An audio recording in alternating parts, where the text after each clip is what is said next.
Hello, everybody, and welcome to the Uber to the Pits podcast. This is Chris Emery, and I am so happy to have you joining us this week for this episode. My guest this week is a longtime friend, Mr. Chip Herr. He raced for Mazda Audi back in the touring car days of Speed Vision, Speed Channel Challenge. We're going to talk about his racing then and what he's up to now and where he's racing now. He actually has a very cool opportunity of where he gets to race.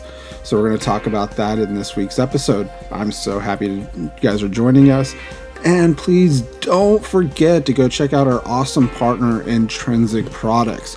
That's INTRINSIC products.com. for a great selection of dash cams, action cams, and accessories. Again, it's Intrinsic, INTRINSIC products.com. And when you use the code Uber to the Pits at checkout, you get 10% off. 10%! Go check these out. They're a great supporter partner of ours. I think you'd really like it. You know, help keep yourself safe in case if there's an accident or you see something on the road. Plus, if you just want even a decent price action cam to put in your car for your whatever you want the camera for, it's an amazing price and it's 4K. 4K! So go check it out. intrinsicproducts.com. INTRINSIC products.com. We're going to go meet with Chip Herr. Hope you guys enjoy the interview. Let's go green.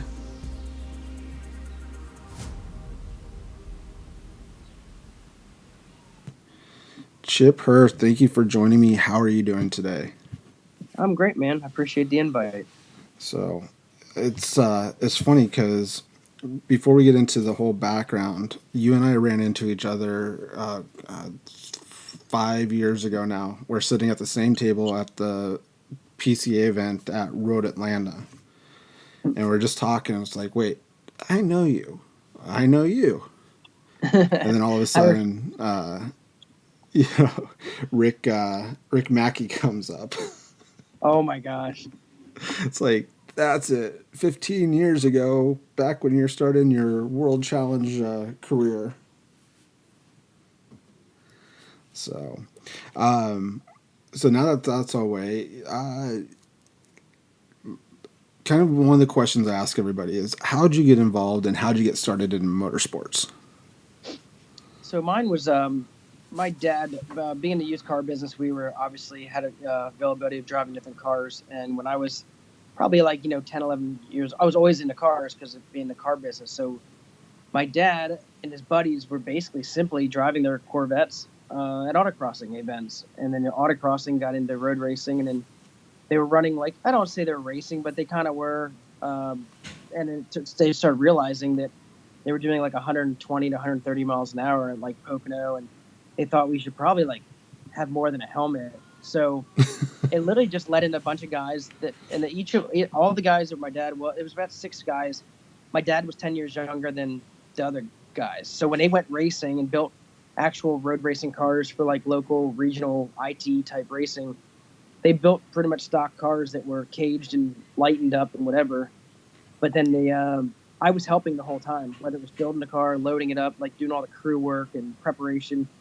So when I turned 16 to get my license, I started autocrossing. I didn't like it as much as road racing, the idea of it, because I didn't do road racing, but I liked the idea better. Yeah. So my dad's friends all were retiring and selling their cars, and so he didn't really. It wasn't the same, as you know. In racing is all about the racing, but yet during the weekend, the camaraderie of the people, the friends, the camping, the cooking, the campfires, and that's at least what it was back in mid 90s. No, absolutely. So when they started going away, we were like, okay, my dad's not as much fun to race by himself.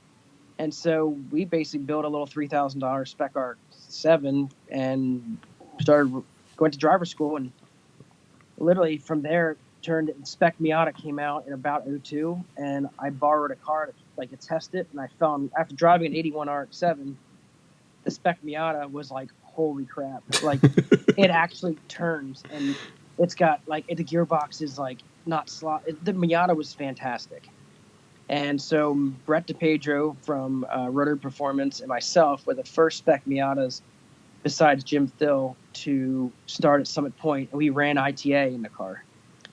And of course, through that period, we met Jim Daniels, which started SpecMiata.com.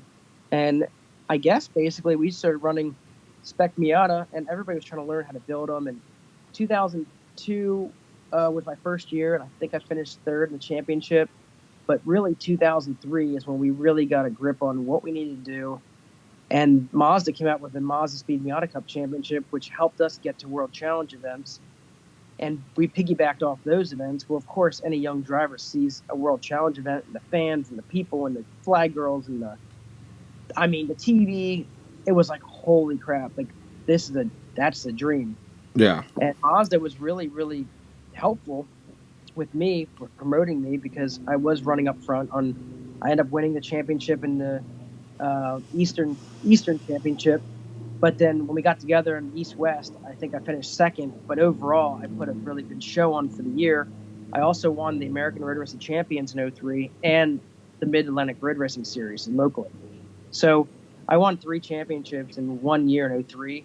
And then 04, Mazda were trying to help. They couldn't put me as a factory driver, obviously. I was just a kid. But they could help maybe get a car in the World Challenge and get my feet wet as a Rookie of the Year. So that's kind of how I ended up with where I branched in and, where it stems back. Mazda, man. I mean, they always had support. I mean, I've driven many different manufacturers just because the opportunities arose, but realistically, Mazda was helping me with, like, there was no ladder program when I was racing, so I kind of scaled the wall. Yeah. There was just no ladder. Like, if I won a championship, there wasn't money yet. So that would have really helped a lot. So I really appreciate Mazda doing that. I just wish they did it sooner because I could really use the money. I could really use the money. You're about 4 years too early. I know. It really was. I mean, I went to in 04. I'm actually 02 is when I met Tom Natchew, and Tom Natchew was a huge asset. He was like a father figure as far as the motorsports end.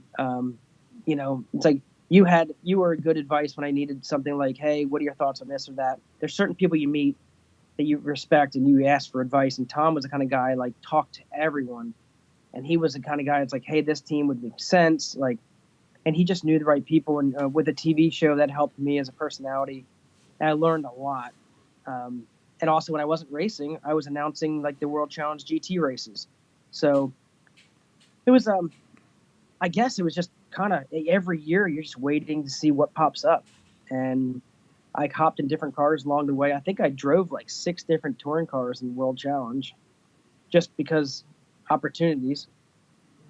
But yeah, that's kind of that's kind of been a constant message with all the other drivers is when the opportunity comes up, take it.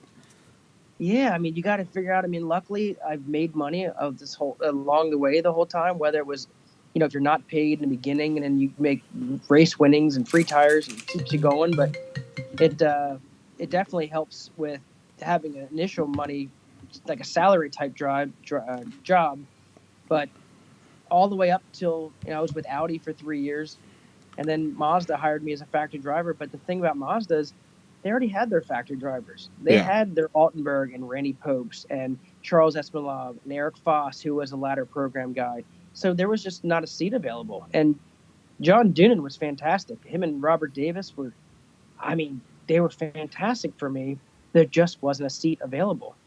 So, and everybody was doing their job. You can't fire somebody and replace them. So I just had to figure out how to keep racing, waiting for a seat to open. And when Randy Popes got offered an opportunity to drive for K-Pax Volvo in GT, he left the Mazda program. Yeah. So, and I was actually supposed to go to Tri-Point, and Craig Nagler and I were friends.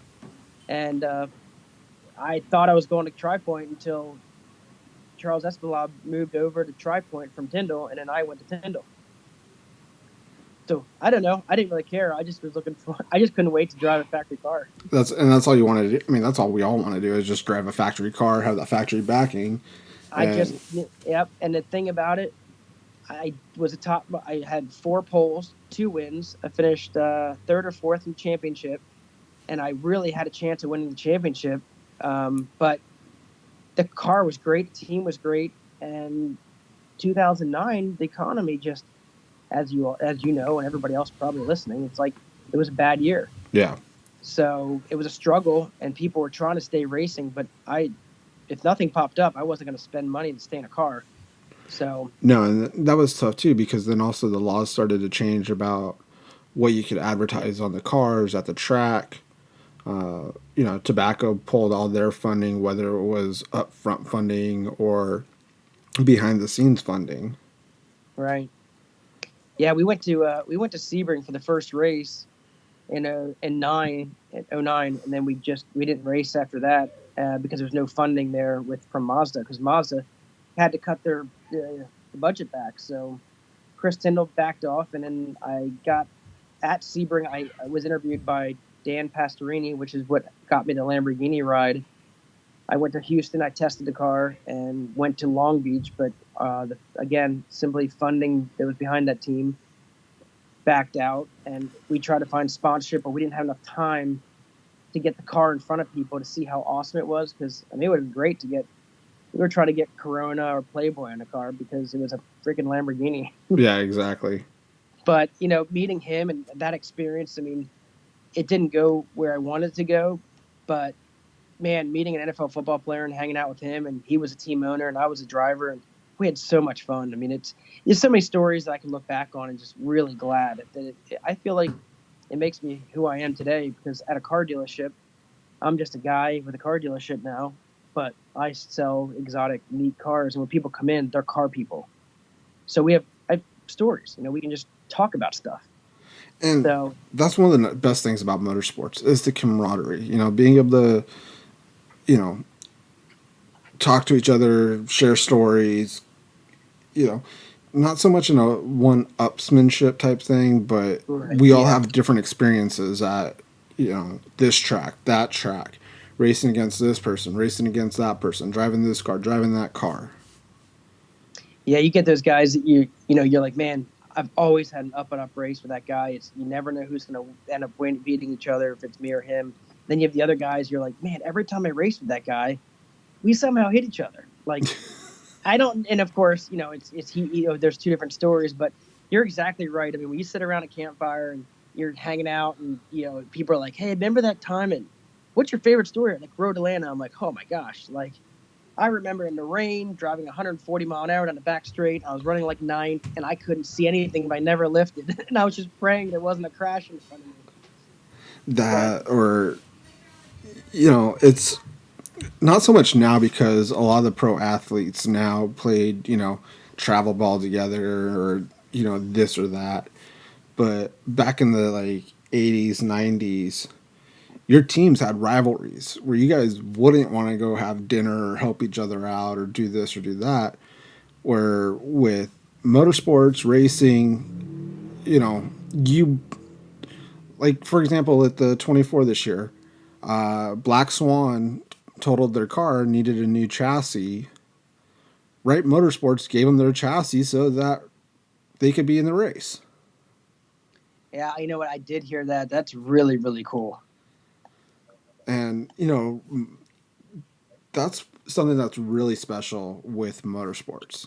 It's, you know, would you ever see the New England Patriots versus, whoever, their, you know, their wide receiver goes out? Hey, I know you guys are down a wide receiver. Here, take ours to help play against us in the game. Well, we know one thing: the Patriots wouldn't let him borrow a football, right? Well, it might be a little deflated. Yeah. Just kidding. Yeah, kind of. So, No, you're right. I mean, we definitely had our when I raced for Audi, we were the underdog team that probably didn't have a chance at winning just because of politics, and Audi wasn't supporting the series. But we had good cars. There were Audi chassis from Europe, and we had a good team. We have right engineers, but it's hard, racing against Mazda factory teams and also the real time. I mean, at the end of the day, anybody that's into tuning cars, that real time was the team to beat. I mean, they had stellar drivers. The car's really good. They know how to play the part. Yeah. And I mean, Mazda and Acura, I wouldn't say we really had any bad blood I mean, at least me as a driver, but stuff does happen. You're going to have contact. You have they're both front wheel drive. They're pretty much almost identical in power. And it's a touring car series. You're, you know, but I don't have any bad blood. I still friends with a lot of people on Facebook, and I'm always happy for anybody who is still racing. And you bring up Rick Mackey, he was my teammate, and dude, that guy's a hoot. I mean, we had so many good laughs together in those that year of racing. And Dino Crescentini and Adam Pecoraro was a great teammate. Yep. Ian Boss, me and Adam really got along really well on and off the track, and I felt that any given day it wouldn't have mattered who won.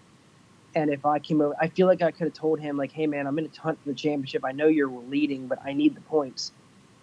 I think he would consider, like, yeah, man, I'll take the second. I'll let you buy on straight. Or I just think that's a good teammate. No, exactly. So, but you teammates are tough because all of us young guys we're all battling for a job. Yeah. But he had opportunities in the LMP stuff and I didn't. But one thing I think would have helped me would have been sliding over to Grand Am a little sooner and getting my feet wet over there, because I think I waited. And I think with World Challenge Touring Car and the way how World Challenge has changed, the factory teams disappearing and more private tier teams coming in, I think it made it difficult to. I should have had people have seen my ability over in Grand Am a little sooner. Yeah. When did you make the transition over to Grand Am? So 2002, I ran one off race and I borrowed a car. One of my guys was helping me out. He actually said, "Hey, we're gonna rent this car and give you a try." And I actually finished second at Daytona in a Mazda Protege, but racing against the Bill Fenton and the Fenton crew and Eric Kern, and back then there was the guys from Salem, None makers and stuff. That was back in that kind of day, and those were just Acuras. The cars were really fun, tight racing, but I really didn't get back in Grand Am until really 2011 when I got hooked up with iMoto. But I did do some stuff with an RX-8 with Roar Racing, but it wasn't that Roar Racing. The cars were RX-8; they're great handling, but they didn't have the horsepower. So the only track we were like really kicked butt was at Lime Rock. Yeah, and I caught on fire. So I mean, literally, I was on fire. Like, oh man, he's flying, he's on fire. No, I really was on fire. Like, a fuel line popped off. It was just a sad ordeal, but I think we really had a good shot. And then with iMoto, I was teamed up with Pierre and Glenn Bocchino, and we had literally a blast. And Pierre and I worked really well together. After all the years of Acura Mazda battle, it was really a pleasure to team up with him and be on the same side, same team, working together, drafting, pushing each other through the field. We had a hoot. I mean, because in Grand Am, you know how you pit stops and it's kind of like sometimes you drive through the field and how it all kicks in. But we had a lot of fun, and I actually ended up winning Watkins Glen, my first Grand Am win, and supposedly they black flagged me, but a team didn't tell me with 3 laps to go because Pierre blew a tire. I moved over because I thought he was going to crash, and they said I pulled out a line before the start finish. So I didn't pass him or anything, but they said I pulled out a line. I was like, well, he has a flat tire. But they made a call and they stuck to it. But that was my only win that got taken from me. And so it's tough, man. I'm telling you, it's competitive, and there's a lot of good drivers. Yeah, you have to. A lot of good drivers out there. You have to love the politics of that when something like that comes up. It's like, his car was flying upside down. I had to move out of the way. No, you broke too soon. Yeah, you moved out of line. It's like, yeah, his tire was coming off the rim, so I just moved over in case it came apart. And I didn't want to go through. I didn't want parts of the tire going underneath me and ruining my win because we were going to go 1-2, and now we both finished like 25th, 26th. Yeah. Like, yeah, it's just one of those. My wife was like in victory lane waiting for me because as far as she knew, I won, and the guy at the thing just kept pointing me to the garages, and I was like, what's going on? The team's like, just go back to the garages. I'm like, what? Somebody want to Yeah, go let the wife know? like we didn't tell you because we just figured you're going to be in the back anyway, so why not just finish, win the race, and that way we can fight it later. And I'm like, thanks guys, because you made me look like an idiot. You know what? On TV, when I watched the TV coverage, like, man, Chip just he just ain't stopping. I don't think they told him. That's hilarious. I wasn't. I didn't know. They just, they came over the radio and told my team, tell number, whatever, that he's black flagged and for pulling out in the start. And they're like, yeah, there's 3 laps to go. We're gonna win this and fight it later. So now, well, actually, the last what 4 years now, 5 years, you've actually been racing somewhere fun, kind of like a little exotic. Yeah, I've been down there since 2010. Okay, so 10 years now. You've been racing where? I've been racing the Dominican Republic and Santo Domingo, and I've been running the touring car series. And it started out as a coaching gig trying to teach the teams how to prep. They basically bought a Tri-Point World Challenge car. So they bought the car and they didn't know anything about them. They just thought they were turnkey, go fast. But what they didn't realize is how to change the shock, rebound, bump, wing, like anything. They needed help. So the team hired a crew chief from one of our teams. And then when they went down there to work with the drivers, it wasn't going real well. So they said, the crew guys go, why don't you bring one of the pros down here? Plus, the crew guys know that we were all looking for work. So I was supposed to go down and coach in 2010. I ended up actually driving and racing the car. But I'm still down there racing with a different team, but in one of the Mazdas. It's an old Tri-Point car. It's got more modifications, lower to the ground, more wings, but it's still in the same class, and it competes with other WTCC and BTCC touring cars from Europe. So, I mean, it feels like probably putting on like a nice old comfortable pair of shoes once you get back in the car. It's funny. When I got back in the car, I didn't know which one they bought. So all the Audis of Stasis were all different. So I drove every one of them, whether it was the B5 or the B7. I drove all of them. And so when I got in, I could tell which one it was and when I had it because none of them were built the same as far as where the switches were. Yeah. It's just they were different. So the Tindo car was down there, and then that car went to Venezuela. So there's the only Mazda 6 down there now is this one, and they actually the same team has a Miata, which I helped locate. It's actually an MX-5 Playboy car, and they're racing that car in a different class. But I'm racing kind of both cars. My dream deal would be to race both cars because they're different races. There's 2 races per weekend, so you basically would race 4 races in one day.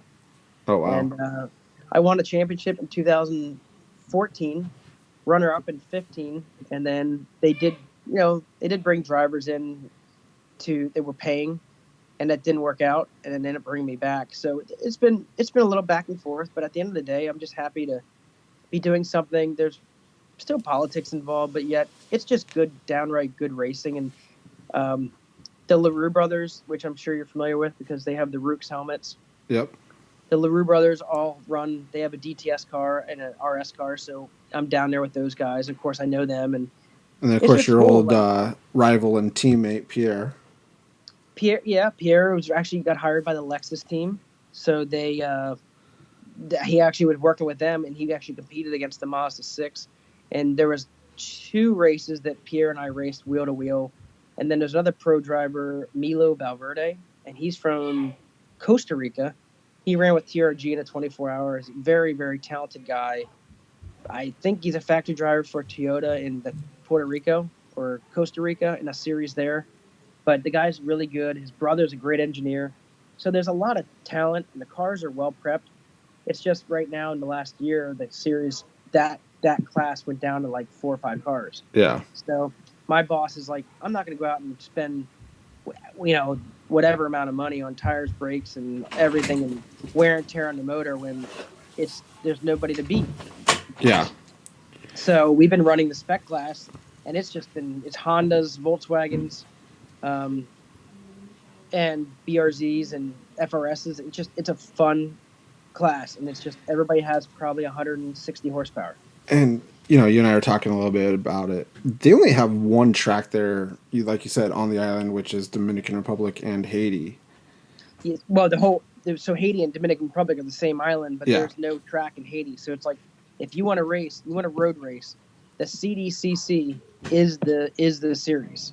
Like that's just the one. So you have guys coming from different areas now. They've been trying to get a deal with Homestead, Miami, Dominican Republic, Costa Rica, and Puerto Rico, and doing like a Caribbean series. Oh, that'd be kind of cool. Now, it would be cool, but everything just cost just goes up. Well, I So mean, it wouldn't be that bad going to Miami, Puerto Rico, and the CDCC. Costa Rica would be a little expensive, yeah, but I mean, even if you could tie in Mexico, going to Mexico City uh-huh, wouldn't be yeah, too bad. yeah, So, yeah, so that's kind of, and then you're doing the coaching and stuff. So that's awesome. They're still able yeah. to, Like I said, the coaching the Cup cars has been great because when I worked with Joe Lombardo in a 997 Cup, we did really well. We had track records and we won a national championship in PCA. We won a lot of races and we had a lot of fun. I just never had a chance to drive a 991. And when Joe bought a 991, he was asking me questions, and I told him, I said, it's hard to coach you when I haven't personally driven it. So now that I'm coaching two different clients in 991s at Summit Point, who I think they're headed, if they get down to closer to my times, I think they dream of doing an IMSA race. So I think that's the goal. But they already talked about working with me again this year in 2020. So you never know what's going to happen, but it's been a great gig, and they actually let me drive the car as much as I want, but I don't ever take advantage of that. But it is nice to get out and drive a Cup car and run laps and just get that pro car feel. yeah. That way, maybe, who knows? You never know if a team or a buddy of yours is like, hey, I'm putting a team together. It's like bringing the band back together. We want to run a 24-hour. Are you in? What are we driving? An Audi R8 LMS. I'm like, isn't that like a Cup car? Yeah, I'm in. I'm done. Absolutely. When do you need me there?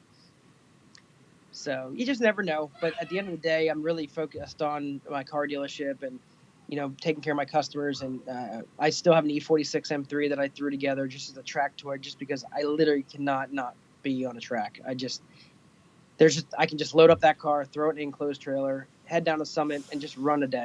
And it's just that's a nice gig that I have, or availability, and I'm very, very blessed I can do that. No, that's awesome. And then, you know, you're married. You have your beautiful twins and everything like that. How do they fit in or enjoy the motorsport aspect of life? So they're only 7, and I've just this year, or sorry, it's 19. I took them down to New Jersey Motorsports Park, and I don't have a motorhome, but I have a trailer with an air conditioner, and of course you can do a space heater and plug in electric. So it's like my trailer is kind of like my hotel. So when I go to the track, us guys, we're easy. I mean, they got showers at the track. Like, Throw the sleeping bag in the trailer. Yeah, you just leave the car out and have your little place there. And but when I took the girls, I was like, man, I wonder if I take my wife and kids, if I should get a hotel. Now my wife's not like that. She's not a girly girl where she's like, I have to have a hotel and whatever. She's like, hey, if they got showers, I'm good. Man, I took that golf cart in the back of the pickup. The girls had a freaking blast. They loved watching the cars. They loved the colors. I took them in the race car down to the thing where they check the tech just to do a track day, and yeah, they just loved every part of it. So they're super stoked about going. And I hate to say it, but my next investment's probably going to be like a camper that's just big enough to keep them and also haul the trailer. Well, no, so I mean, I already see where this is headed. I have a 5-year-old, and it's been about 7 months now. He's like, okay, Dad, I'm ready to learn how to start driving a go-kart. Oh, jeez. Yeah, my girls are on the 4-wheelers and driving my Polaris RZR around, and they're naturals, man. I'm telling you, they got it, and I'm trying to figure out how to afford it. No, exactly. I was going to say, following you on social media, it's fun seeing, when it's snowing out, the girls getting on their 4-wheelers, riding out, doing cookies in the snow. Oh, yeah, absolutely. But the thing about it is they're going to have a better chance of being, and that, of course they're my kids, so I think they're beautiful and they're talented, whatever, but they really are. And being the fact that they're identical twins, it would be the coolest, easiest way to get sponsorship money for a Grand Am team I Oh, mean, absolutely. it just be, and I'm just like, maybe they could just let me drive in the long races. I'll be your third driver. Yeah, can you let Dad drive in the long races? Getting on the radio. Uh, Yeah, Twin but one, no, time for you to I'm pit. super Dad super needs a stoked. churn. Yeah, right.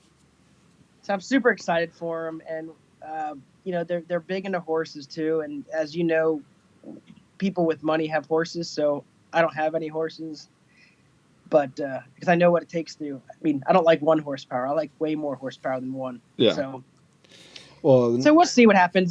Still at a they're so they're learning so much so quick, but they're smart and they're my wife is very she grew up riding 4 wheelers and and learned a lot from me about motorsports, and she's always supported me. She's always if I say, hey, I'm sorry, the team called me and they need me to fly to Dominican tomorrow, she's like, okay, well, okay, let's sit down, let's figure this out. And okay, I'm like, you're good.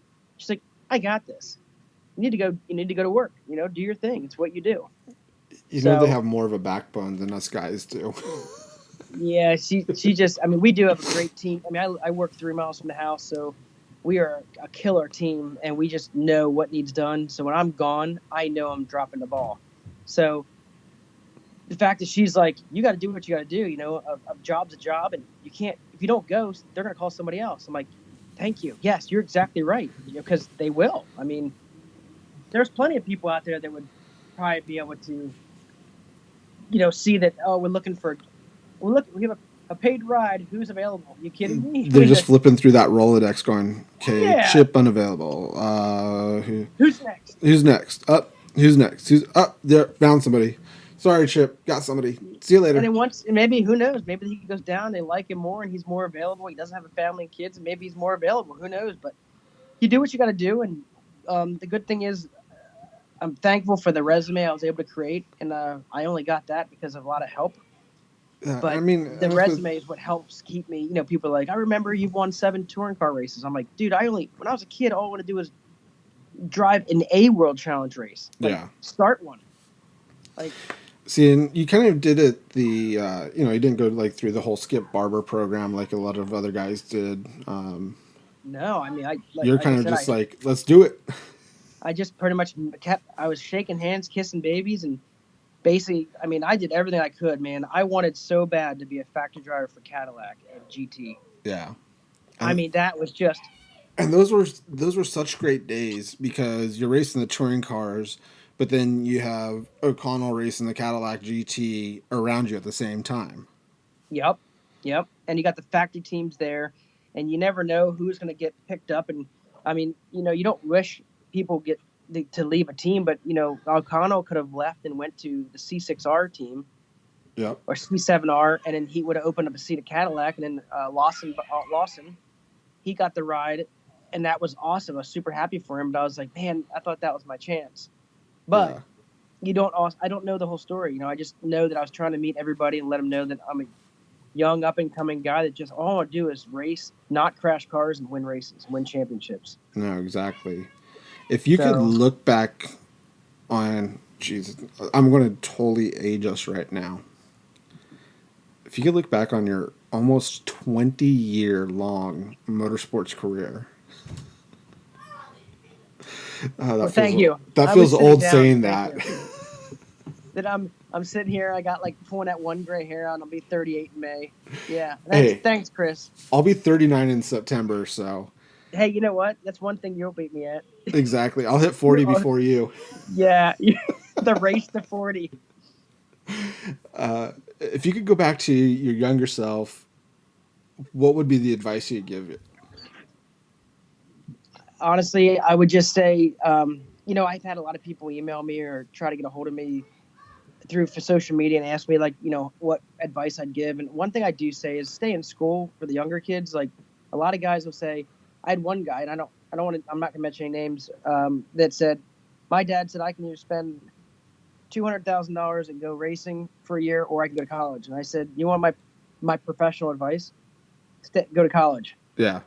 He's like, well, what do you mean? I was like, listen, if you go to college and get a great job, you actually can still try to race, but you got that, or you can try to do both. But I said, you gotta think smart, because if you race the first year and you lose a championship by 5 points and nobody looks at you a second, you still don't have college money. Now you're just went in debt. So my advice would say, because I didn't go to college because I had the car dealership as a family business that I could run without a degree. So I tend to always tell people, stay in school, get a degree, and if you can race also, do it. But, try to make the good decision, because honestly, to try to keep a pro, if you started, Chris, if you started right now and you were 18 years old and you're like, hey, I want to go racing, what do you tell somebody? Like, oh, just go win the MX5 Cup. You know how hard that is to win the MX5 Cup? Yeah. And then even if you win it, you get some money. But the thing is, the series they want you to go up to, you probably need more money, flights, hotels. Like, it's just hard. Well, I and just that's the can't thing. fathom. I can't. What the ladder system, what it used to be, isn't there anymore. A lot of these guys that win the MX5 Cup, they're not moving necessarily up to IMSA or SROG, powered by AWS now. The problem is, Chris, they're staying in the MX5 Cup. I know. There's just not enough seats and money behind it to pay the drivers enough to stay at, you got to think about it. If you don't have a salary and you're relying on winnings, you know what the winnings are. It's pennies. The teams try to figure out how to pay for the ride, and you need to make $100,000 because you're going to spend $25,000 on flights, hotels, rental cars, and food. You're going to spend $25,000 just to get to the track. That's not even including your race weekend. I'm not even talking about crash damage or so you got to make $100,000 and net 75 minus taxes. You're back to like $50,000 a year. Yeah, and so do a full season of just TC class or TCR class is going to cost you $250, $275. And I'm sorry, it becomes almost the battle of the trust fund kids or the people with a lot of money, but there's a lot of talent. But I was blessed with enough money to get started, and then it got to a point where my dad's like, you have to find somebody to help because I'm tapped out and I'm not going to go to a point where it's down under because I want to keep you racing. Because he believed in me and I believed in me, but the problem is I couldn't keep. You got to find those right opportunities with funding behind, and it was tough, man. Yeah, and what they say, how to make a small fortune in racing is by starting with a large one. I know, but I like I said, thinking back on Eric Foss, he's a great friend of mine. Charles Espinlab, those guys we raced together for the whole way through, and a lot of respect to those guys and what they're doing. And I really enjoy watching what they're doing now and who they're racing with and what they're up to. But at the end of the day, it's hard to keep it going. Ryan Eversley has been doing it. Andy Lally is a buddy of mine that, dude, how awesome. The guy has 8 Rolex watches. I know. How freaking cool. And I go to New Jersey and I bump into him at the restaurant there at the track, and we sit there and talk for half an hour, and I'm like, such a cool dude. Brian Sellers is down there. He was always coaching when I was with Lombardo. He was with his coaching people. Yeah, so coaching Steve. DeMarco's, yeah. But catching up with him at the PCA events was a great time because he filled me in with the stuff that I may not have seen. And it's just like, oh, man, it's still tough. And look at Wolf Hensler. Like, where's Wolf Hensler at? Exactly. And what was it? This was Brian Sellers' 14th 24-hour race. 14th. And he finally just got his Rolex. And you know what? If he would have finished second, he wouldn't have got it. So that's just awesome. I'm really happy. It's just really neat to see what's going on. I'm for a while there when I stopped racing, kind of in 2013. I wasn't doing a Dominican yet. So 2013 was the only year that I took off and I did not drive. That in 21 years, I raced a pro race for 20 years, and 2013 was the only year. And the reason that was, and I'm not blaming it, was my daughters went at NICU in 2012. Yeah. And I felt that I needed to be at home. So, and available with my wife and kids. So 13 was the only year that I did not drive for anyone. And then 14, I went down to the Dominican Republic and I won a championship. So that's crazy. So just see, I still got it. It's just finding the opportunity and balancing life, family, and racing. So the Dominican is 5 race weekends with 10 races total. So it really only puts you away for 5 uh, half weeks. No, absolutely. And I mean, there could be worse places to go during the winter to go race. Yeah, no, you're right. But most of it, I tell you what, though, in the summer, it is hot. That humidity. In August, and with a car with Lexan windows everywhere, you're like, man, whew, it is smoking down here. No, absolutely. So, but I'm just blessed for what I've been able to do and the people that have helped and supported, and I mean, just being able to look back and do the TV show with Speed and just so much fun stuff. It's like racing has been. I mean, I would love to go. I almost flew down the 24-hour just because I saw so many people of friends of Spec Miata and World Challenge that were going to be there. I thought it would be awesome just to go down and walk around and bump into people. No, absolutely. But I just was like, I was kind of hoping for warmer weather. I was shooting off text. I was shooting off text and phone calls to people. Because it's a little bit of an easier flight from Pennsylvania to Florida than LA to Florida. Oh my gosh, yeah, I could have made it down in probably like $200. $200 in 2.5 hours. Yep, I can be there by lunch. I can be leaving in the morning and be having lunch at the whatever the deck down, the ocean deck. Yeah, exactly. On the water. I'd have to catch the red eye just to get there for breakfast. Yeah, no thanks. You're in the wrong side of the country, brother. Hey, but how's your weather? Ours is sunny and 73 today. Hey, it's a nice hot 40. It's like 40. It's not snowing though. So yeah. Man, 20 years, wow. It's still good, man, because it's going to get to the point where, I don't know if my girls are going to do the karting or, I'm a dad and I'm proud of them. So I would probably do something with them, but that's only if they want to. Right now, I'm just looking forward to maybe coaching their soccer team or something at this point. No, exactly. So, Chip, I really appreciate you joining me today on the Uber to the Pits podcast. Yeah, man. Hey, I always enjoyed catching up with you at the PCA events, and I appreciate the invite. And it's always nice to reminisce about the.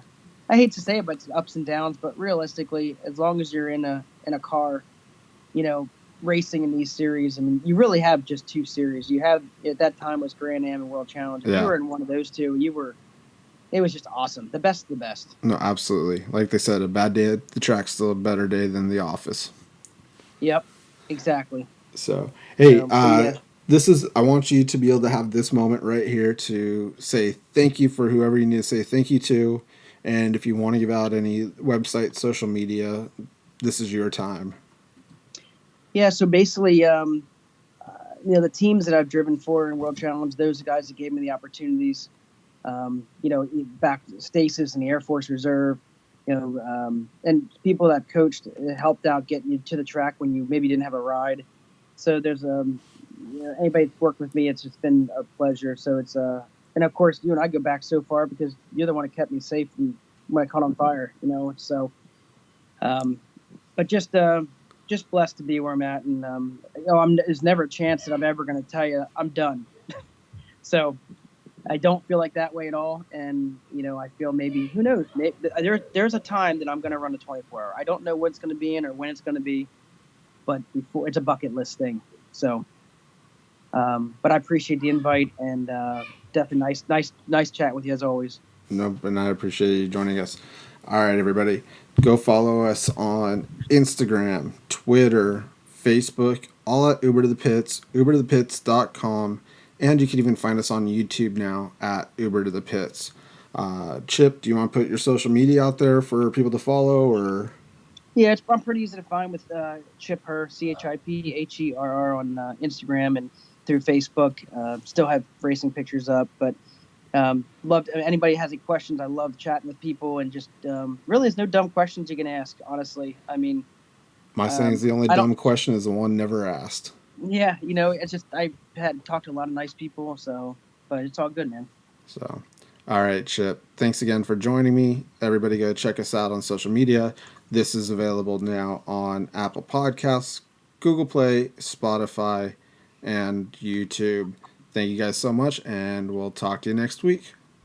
Thanks, Chris.